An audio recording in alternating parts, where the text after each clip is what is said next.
to this video on CIMA Objective Test Exam Success through Question Practice.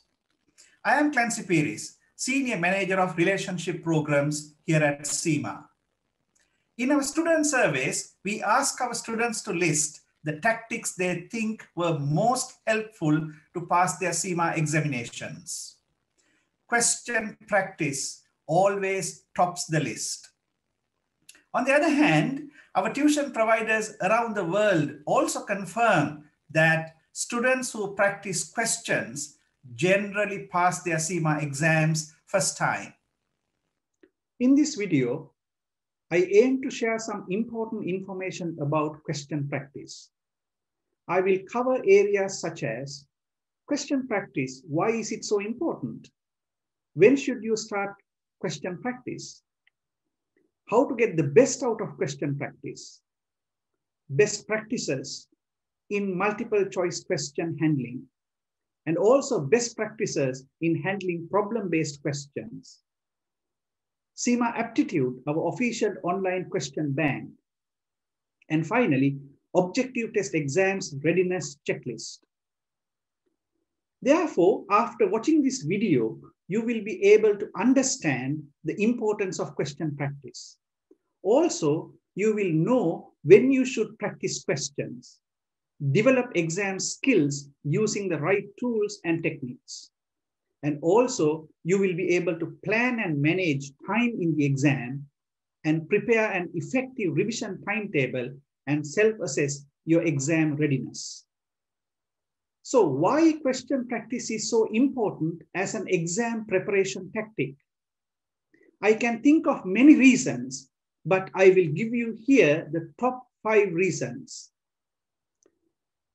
Firstly, when you practice questions, you get an opportunity to test yourself whether you have grasped and understood what you have studied. This self-assessment feedback will enable you to identify which syllabus topics you have not mastered and therefore encourages you to focus future learning on weak areas so that you may revise them again. Secondly, it is well understood in psychology that you are more likely to retain information if you learn it spaced over time. Since practice tests stimulate revision of what you have studied earlier, it is likely to improve retention of information in your memory. Taking a test does not just measure how much you know. It helps reinforce the learning and make it more likely that you can retrieve the same information later.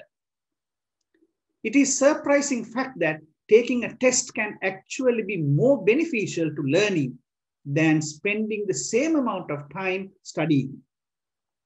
This is confirmed by many research studies as well. Thirdly, overall exam performance can be impacted by some candidates' fear or anxiety around the exam. Practice tests can reduce test anxiety. The more you are accustomed to sitting for a period of time, answering test questions, and pacing yourself, the more comfortable you will feel when you actually sit down to take the test.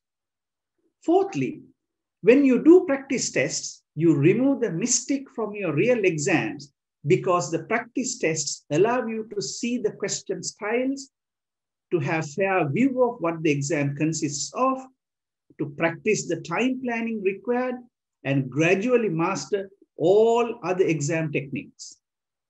Finally, when it comes to computer-based testing, exam performance can also be impacted by problems with familiarization or incompatibilities with the computers and software used for the testing.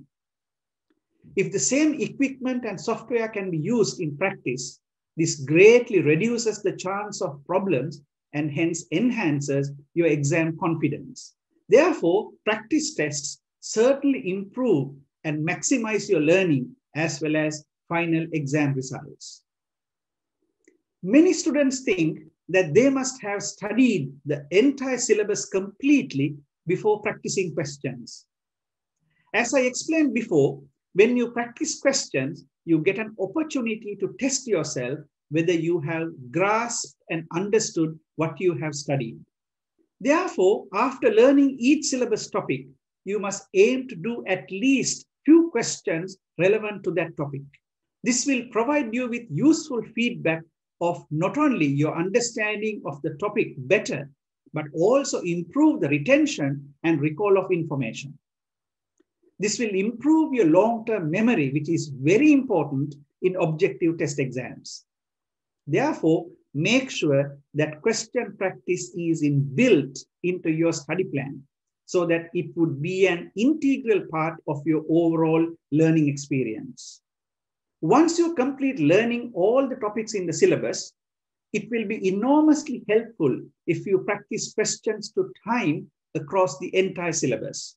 For you to answer certain questions, you may require knowledge from different parts of the syllabus, and mock exams consist these types of questions. The next common question I have heard from students is how many questions or how many mock exams I need to do before taking the CIMA objective test examination. It must be stressed that what is more important is not how many questions you do, instead, how you practice questions. I am going to share a few hints and tips for you to get the best out of your question practice.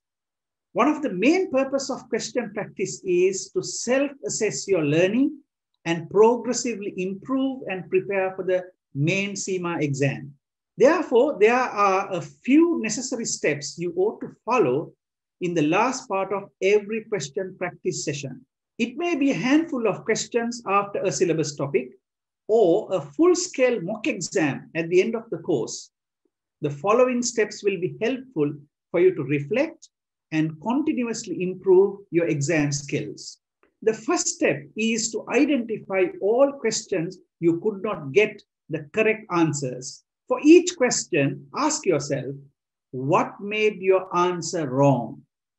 There are no failures, only feedback. Therefore, make the question practice an integral part of learning.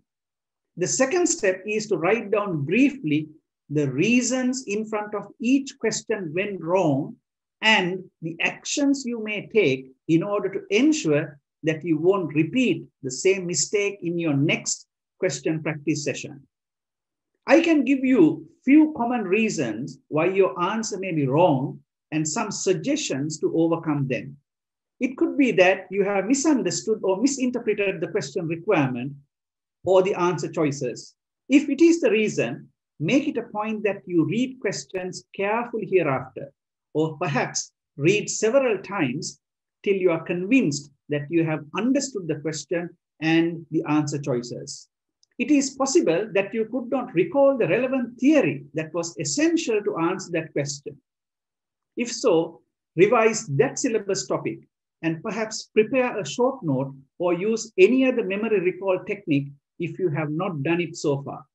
It could be that you have not studied a syllabus topic at all or not studied it deep enough that was essential for you to understand and answer the question. If that is the case, obviously, you will have to study that syllabus topic in line with the learning outcome of the syllabus. It could be simply be your ignorance or carelessness that led to a mistake in calculation or data interpretation, or even sometimes transferring the answer inaccurately from your workings to the answer page. If so, you will have to be more vigilant next time. Now you have a list of what went wrong in your question practice and corrective actions. It will be helpful for you to quickly reflect through this list soon before you attend your next question practice session. This is to remind yourself not to repeat the same mistakes. Following these steps I explained earlier, you will be able to self-assess and take corrective actions for you to continuously improve through question practice.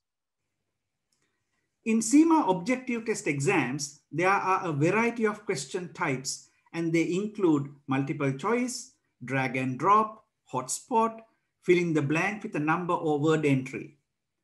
These different question types are balanced across the entire exam. However, given the nature of the subject, there may be more questions from a given type than the other. Multi-choice questions may seem easy, but remember they are well designed to test in-depth knowledge from a broad range of subject material. Therefore, I would like to share a few best practices that may help you to handle single or multi-choice questions. Read the entire question in its entirety before glancing over the answer options. Make sure you understood exactly what is asked for. It is normal that you often think you know what a question is asking before reading it and jump straight to the most logical answer. This is a big mistake and can cost you dearly on multiple choice questions. Therefore, read each question thoroughly before reviewing answer options. After reading a question, answer it in your mind before reviewing the answer options. This will help prevent you from talking yourself out of the correct answer. Also, this is where you are giving your brain a chance to think, and in fact, you are improving on your memory recall skills. Eliminate answer options which you are 100% sure are incorrect before selecting the answer you believe is correct. Even when you believe you know the right answer, first eliminating those answers you know are incorrect will ensure the answer choice you selected is the correct choice. Using the process of elimination, cross out all the answers you know are incorrect. Then focus on the remaining answers. Not only does this strategy save time, it greatly increases your likelihood of selecting the correct answer. It's important to select the best answer to the question being asked, not just an answer that seems correct. Often many answers will seem correct, but they are in fact distractors. There is typically a best answer to the question. While CIMA objective test exams are not usually intentionally designed to trick or confuse candidates, they are designed to test your knowledge and ability. The distractors will often include the most common errors students are likely to make or misconceptions. Hence, distractors seem logical but are ultimately incorrect. Therefore, you must select the best answer. Read every answer option prior to choosing a final answer. This may seem like a no-brainer to some, but it is a common mistake students usually make.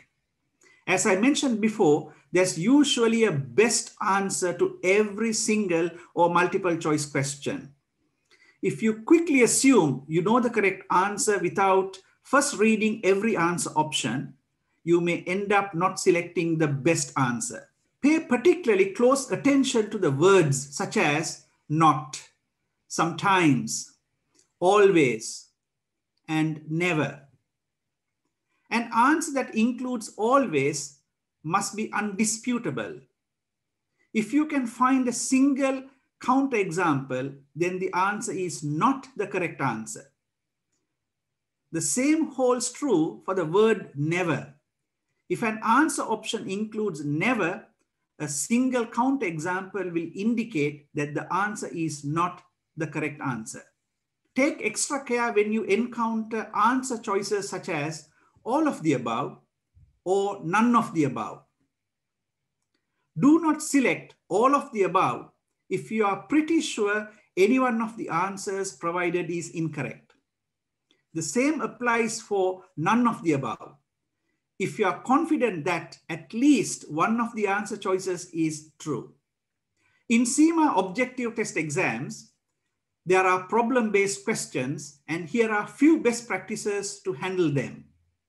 In these questions, you are required to read the information provided, do some calculations, or think carefully in order to come out with an answer. As for any question, the first most important step is to understand the problem. Be very clear and determine what you are required to find and what the unknown is. Thinking on paper is a smart way of understanding a problem. So consider whether drawing a sketch will be helpful. In your live exam, you may use the clean white pad provided if you are taking the exam in a test center. If you are taking the CIMA online exam at home or office, you may use the on-screen scratch pad or the online whiteboard for sketching. Thinking is key in handling problem-based questions. Therefore, determine a way to approach or solve the problem. It might help to recall and write down all key information or unknown. Draw a sketch when appropriate to show relations. Writing down all relevant formulas will be helpful. Now, carry out the procedure you have devised. For numerical problems, carry out the calculations carefully in the correct order. It might be helpful to write down the intermediary answers before moving on to the next step. Sense check your answer before entering it. This requires the same quality of thought originally used to solve the problem. Is your answer what you thought it would be in your original estimate? Is it a quantity that makes sense? Is your answer in the correct units? If your answer does not seem reasonable, obviously you need to rework the problem, but keep it towards the end of the exam if you have got any spare time. One important point for you to bear in mind when practicing questions is that you must let yourself be stuck. Yes, you heard it right, and I meant it. Give a reasonable opportunity for your brain to think, recall what you have studied, and come out with an approach to find the solution. Therefore, do not sneak peek at the suggested or model answer if you get stuck. Keep trying, and this will get your stuck muscle stronger, so you know what to do in your live CIMA exams when you in fact feel stuck. Check your answer only after you have put something or anything down. We recommend that you obtain practice exams from a CIMA registered tuition provider. These practice exams are available either paper-based or computer-based. Some of the tuition providers offer practice exams free of charge, and others offer them for a fee. Kaplan is our official publisher, offers CIMA Aptitude, which is the official online question bank that simulates an actual CIMA exam. CIMA Aptitude is available for all certificate in business accounting and professional objective test examinations. Whether you are studying with a CIMA registered tuition provider on a full-time or part-time basis, self-studying with a CIMA publishing, or using other study methods, CIMA Aptitude will complement your chosen method of studies and will enable to realize all benefits of practicing questions I outlined earlier. You can use CIMA Aptitude either in practice mode or in timed assessment mode. This question bank allows you to build your own tests by selecting the number of questions and topic areas you want to cover. Therefore, you can attempt questions at your own pace and get instant feedback on your answers and explanation of the incorrect answers. Further, the practice mode allows you to focus on specific syllabus areas and practice number of questions of your own choice after completing syllabus topics. You may practice the questions in the syllabus topic you selected either timed or untimed.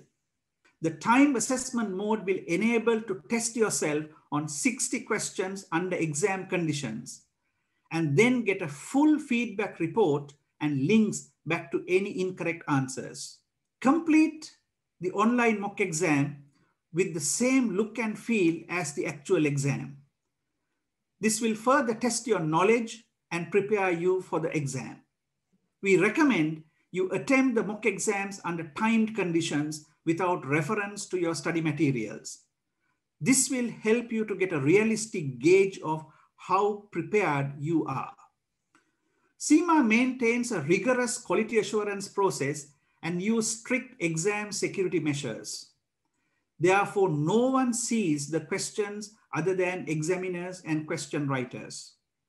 However, the subject matter experts producing practice questions from reputed tuition providers work with CIMA so that they get information and guidance, and they also use strict quality assurance procedures to reflect the look and feel of the questions in the live CIMA exams. It's worth reminding you that tuition providers do not produce practice questions for summative assessment purposes, and instead these practice questions are produced mainly for formative assessment purposes so that students develop exam skills through question practice. We recommend you book your objective test exam first and work towards the exam date. There's a detailed 10-point CIMA objective test exams readiness checklist you may download. We recommend that you incorporate these 10 points into your revision timetable so that you may maximize your learning and enhance the chance of exam success. Finally, here is my top 3 advices about question practice. Firstly, start question practice soon after you complete studying the first syllabus topic. Make sure you include question practice in both your study and revision timetables. Secondly, at the end of each question practice session, spend time to find out what went wrong. Use the feedback to continuously improve your understanding of the syllabus topics and improve your exam skills. Thirdly, master time management and other important exam techniques through question practice. After all, when you practice questions, you gradually prepare for your exam and gather confidence, which is very vital for your CIMA exam success. Here are the various ways to reach us if you require any further guidance. Our contacts section of our website allows you to contact your local CIMA office. At the very bottom of the page, look out for the live chat icon, which proves a particularly effective way to receive an instant response from CIMA. We would also suggest following us on social media as we use to deliver messages and important information. Finally, from all of us here at CIMA, we send you our very best wishes for success of your CIMA examinations. Thank you.